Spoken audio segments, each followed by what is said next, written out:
মুন্সি প্রেমচাঁদের 145তম জন্মদিন।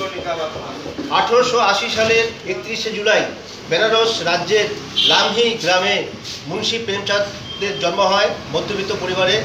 তার যে পিতা ছিলেন একজন ডাকঘরের সাধারণ কেরানি। মুন্সি প্রেমচাঁদ একের পর এক সাহিত্য চর্চা করে গেছেন। তার গোদান সে যুগের কৃষকদের একটা যন্ত্রণা, যে যন্ত্রণা ভারতবর্ষের যে কৃষকদের যন্ত্রণা তা তুলে ধরা হয়েছিল তৎকালীন সমাজের প্রেক্ষাপটে।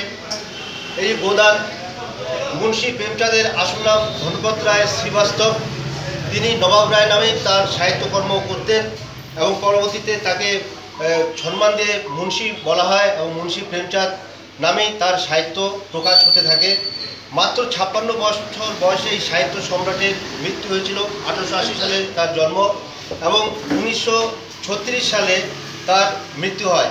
তৎকালীন যে সমাজ ব্যবস্থা, ব্রিটিশের অত্যাচার এবং ব্রিটিশের যে যাদের চাপিয়ে দিয়ে গেছে গরিব কৃষকদের উপর সেই জমিদারদের অত্যাচার, তা তিনি তার গোদানে তুলে ধরেছেন। গোদান উপন্যাসের জন্য মুন্সি প্রেমচাঁদকে আমরা বেশি জানি, কারণ এই গোদান তৎকালীন যে কৃষক সমাজের যে যন্ত্রণা, তাদের উপরে যে শোষণ, সেই শোষণের কথা তিনি তুলে ধরেছেন। গোদান উপন্যাসে আমরা দেখতে পাই হরি, যে গোদানের ট্র্যাজিক নায়ক।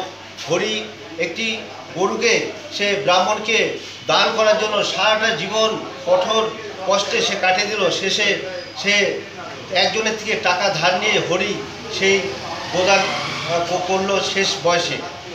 এই যে তৎকালীন হরিকে তুলে ধরা হয়েছে ট্র্যাজিক নায়ক হিসাবে, একজন কৃষকের যে বাস্তব চিত্র তুলে ধরা হয়েছে গোদানে, যে ব্রাহ্মণকে গরু দান করলেই নাকি মোক্ষ লাভ করা যায়, তাই মুন্সি প্রেমচাঁদ গোদানে তুলে ধরেছেন। তার যে মানসরোবর যে একটা প্রবন্ধ গ্রন্থ আছে, সেখানে 300 ছোট গল্প রয়েছে, সব লেখা মুন্সি প্রেমচাঁদের।